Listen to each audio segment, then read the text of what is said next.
Hello， 大家好。上一集我們特地開着夜車趕到這間旅館，就是為了今天的重頭戲——看聖米歇爾山的日出。想要看聖米歇爾山的日出啊，最好的方法就是住在附近的飯店。清晨会有接駁巴士，一路直達山腳，只要搭上車就能順利抵達。還好哦。終點站就是聖米歇爾山，到的時候一定不會錯過。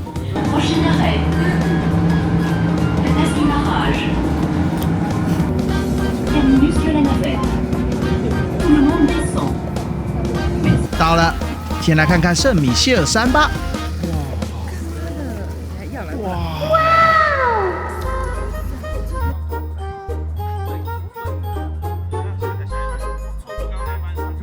聖米歇爾山啊，位於法國諾曼底海岸。據說是在西元708年啊，有一位主教夢見大天使米迦勒，要他在這邊蓋教堂。於是呢，他就在這邊蓋了一間小小的教堂。但隨着時間發展啊，這裡成為重要的修道院與朝聖中心。我覺得會沉沒。對，這邊是海，這邊是海，再下去你就不要，再下去等一下要洗澡，我跟你說。好，讓我們等待太陽升上來吧。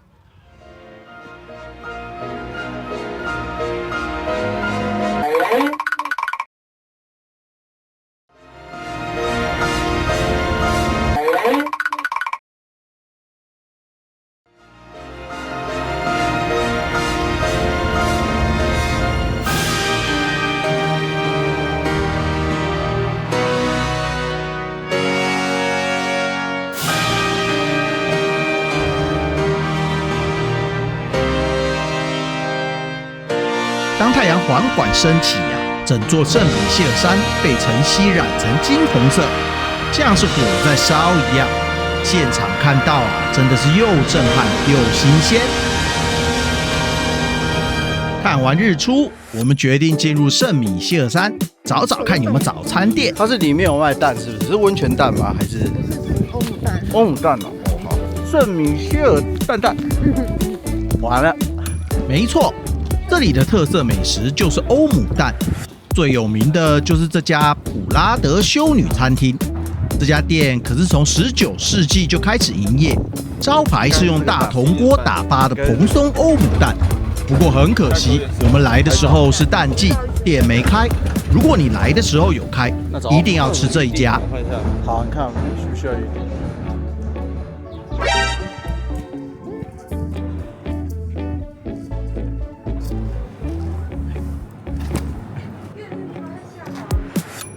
走進聖米歇爾山的第一區啊，叫做商業區。這裡有紀念品店、餐廳，甚至還有旅館。不過要注意，在山內住宿價格可是非常驚人。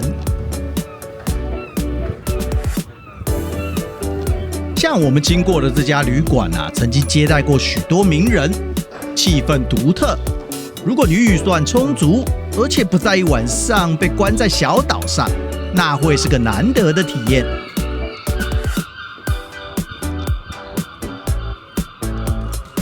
由於時間還早啊，大部分的店家還沒開門。我們找到唯一一家餐廳有賣早餐。可以看到，就算在商業區啊，建築物的結構也很像防禦工事，狹小的通道像迷宮一樣。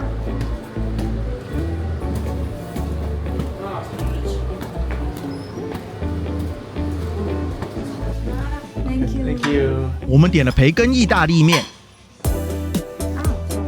歐姆蛋和可麗餅，看起來相當好吃。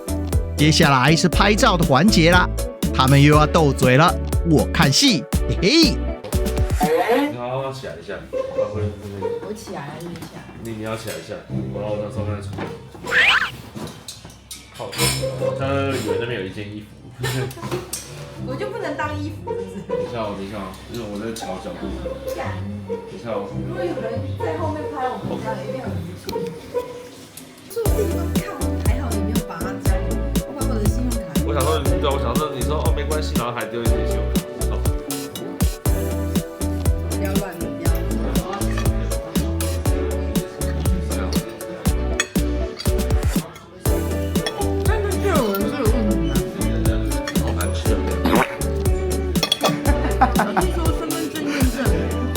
全爛了。在圖裡面的吧？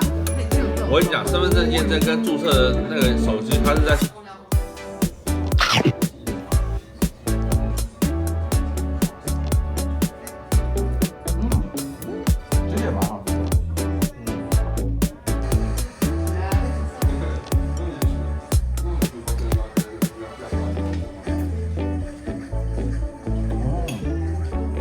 蛋可以再调味一些，你不觉得蛋味原味很重？基本上啊，你如果是正常时间来，我還是比較推薦你吃刚剛那家有名的歐姆蛋。這家怎麼說？我沒有說不好吃，但好吃我會走好吃。沿着樓梯往上走，商業區結束後就是防禦區。這裡保留了中世紀的城牆、碉堡和射擊平台。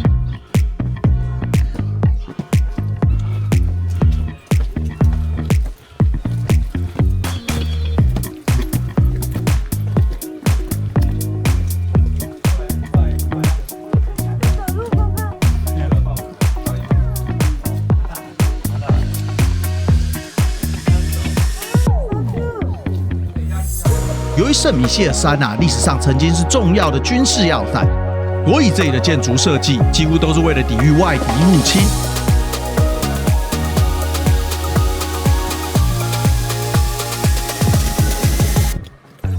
再往上走就是教堂區，這裡才是整座聖米歇爾山的核心。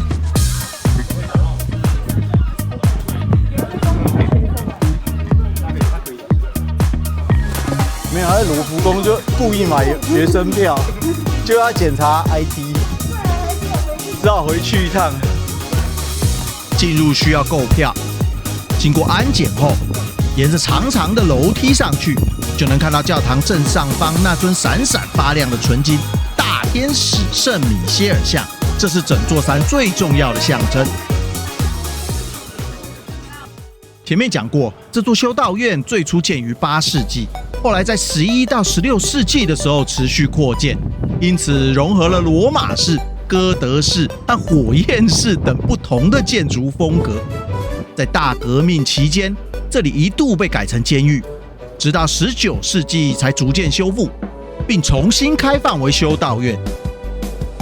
那早餐店在哪裡？早餐店在我們從這個門進來，然後往右邊走到走到這邊，然後走一個斜坡上到應該在那一帶。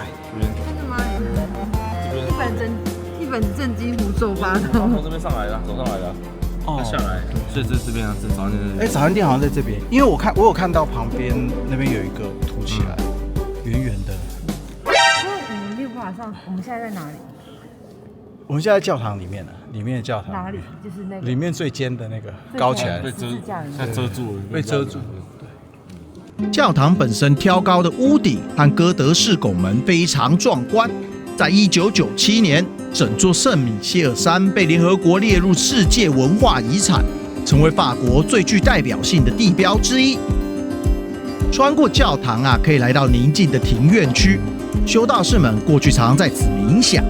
這裡的迴廊設計非常精美，常常是遊客必拍的角落。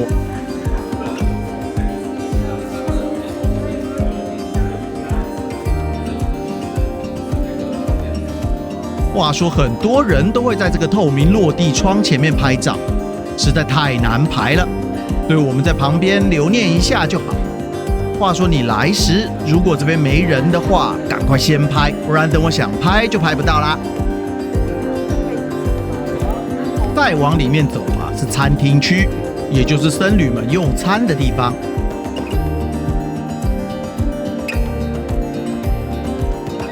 接下來是騎士大廳，過去專門用來招待貴賓與重要訪客。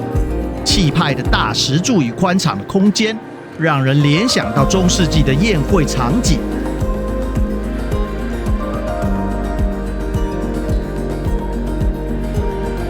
在下層呢，還可以看到一個巨大的木質滾輪，這可不是裝飾品哦，而是一種中世紀的人力電梯。人站在裡面像倉鼠一樣走動，就能帶動繩索，把物資從下邦運上來。在監獄時期，這裡就是運輸糧食跟補給的重要設施。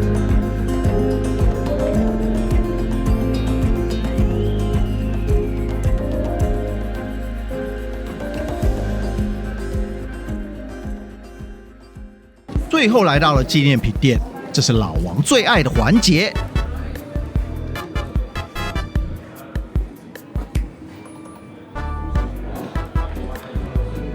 可以看到很多印有扇貝殼的徽章，這是聖米歇爾山的象徵，也和西班牙的聖雅各朝聖之路有淵源。那個聖米歇爾山，是幹嘛的？那占位置，看你。這就是教堂上面的聖米歇爾像。據說聖米歇爾是掌控正義與戰爭的大天使。你看這真的很艾爾登法郎，对啊，连這個都是小圓盾，这个你看，然後又刺劍，对，那个，啊，這也蠻可愛的。刺劍，對，它這邊好像貝殼，對，它用貝殼，看這個上面也是貝殼，可能是他們的徽章啊，都是用貝殼吧，看起來很好。是歐而已，就是歐，要不要買回去？但問他不知道是什麼。哎，我們可以在路上，會回血是不是？來，路上可以喝。我不知道是什麼，是不是昨天喝的蘋果汁？不是啦，你這心心念念昨天的蘋果。有一盒酒是什麼？快點啊！你看這是什麼？我就不看了。看翻譯而已，很便宜，快翻。看翻譯。哦，這邊還有紫色的。它紫色的。還有紫的。所以會是不同，一個紅酒，一個葡萄酒。這個絕對帶不回去。帶不回去啊？帶不回去，但是感覺我們自己在路上喝還不錯。結果我們買了聖米歇爾山的黑莓酒，怎麼感覺這個更佔位置嘞？ So it's like黑莓 a little bit like a juice, but with alcohol. It's a wine. Okay. 漲潮的時候是不是？這個地方也太難進攻了吧？如同剛剛講過的，聖米歇爾山在漲潮時會完全被海水包圍，變成一座小島。所以你只要抓準時間就有機會可以看到壯觀的潮水漲退奇景。這種潮汐現象是因為這個灣區的潮差可以達到14公尺，是歐洲最大之一。古代的朝聖者要等到退潮時才能赤腳步行穿越沙洲。但你如果計算錯誤隨時可能被潮水或流沙吞沒。因此過去這條路被稱為最危險的朝聖之路。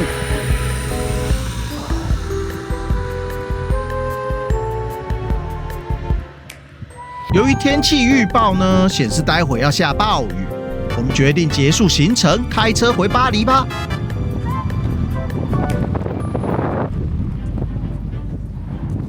出發前吃個麥當勞吧。就是你講的，我也想點一個漢堡。哦，那個漢堡看起來好厲害。然後，好小哦。它有個紅的好吃耶。你就點。然後他給你要不要吃飯？33號嗎？33。33. This one? Yeah. Thank you.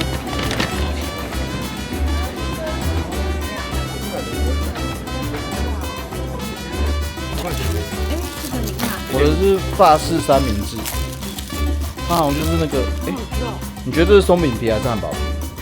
鬆餅皮，好像是漢堡皮煎一下，然後裡面是起司跟火腿，咬一口就知道。他沒賣完的鬆餅，就很像漢堡壓扁，我覺得好像漢堡壓扁。漢堡好像壓扁。我車全部洗乾淨了。然後我要講。它的魚是，你看它的魚塊，台灣的是那種粉感，打碎的魚這樣。它的魚是整個魚整，比較有口感，對不對？真的嗎？是比較圓形感。你會聽說麥當勞是真的？真的，你看這邊，真的也是組合也是真的。我咬一口。剛剛沒有沙子，還是晚餐在吃麥當勞？再來一次嗎 ？Again 嗎 ？No。他選魚，看到他吃。的結構性。因為我覺得你那個比較大個。对啊，我比較大，為什麼？他是不是比你大個？我比較大。你是不是點錯了？你點到什麼兒童？兒童版雙層魚。1歐啊。都一樣啊。有味味，只是我口紅印而已。覺得我們在那邊開飯會不會有點惡劣？你好，我們就走了。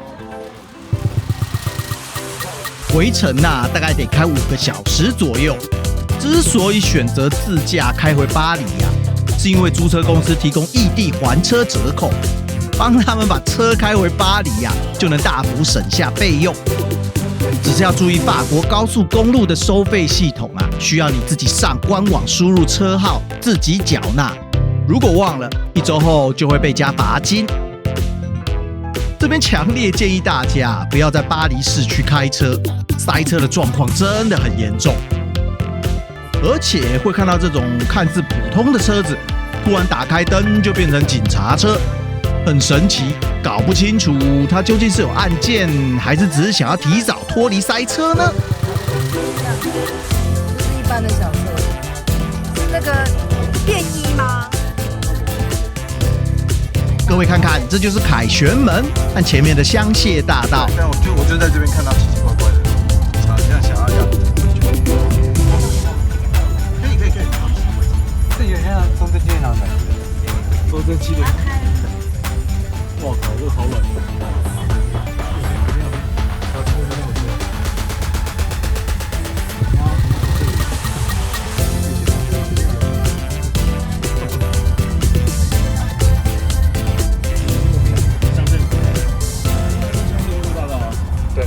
香榭大道是巴黎精品購物的1級戰區，這裡開滿了精品名牌的旗艦店。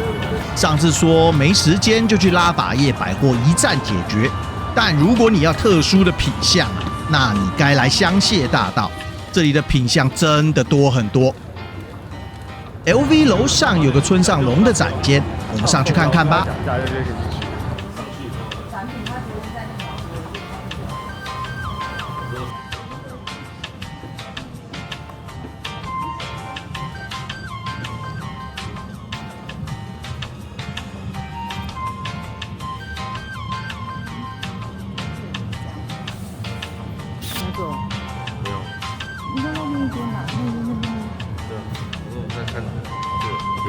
总之，香榭大道看起來人滿為患，充滿活力，但似乎也要注意一下治安的問題。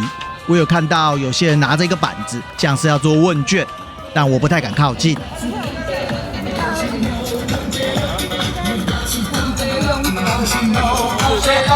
最後，我們安排了一個巴黎的夜間活動——瘋馬秀，這是與紅磨坊並列的經典表演。特色是把舞蹈與光影結合，服裝設計加上燈光效果讓舞者好像穿上了不斷變換的衣服，相當特別。這面牆有點獵奇，好獵奇啊！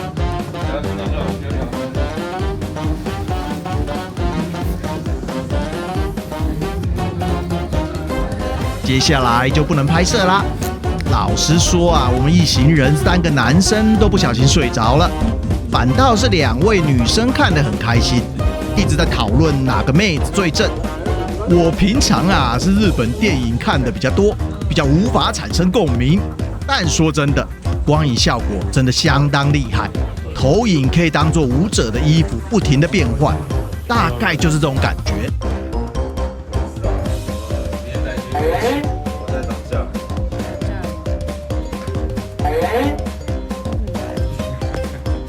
好啦，以上就是這集聖米歇爾山加上回程巴黎，你可以參考一下，希望對你有幫助。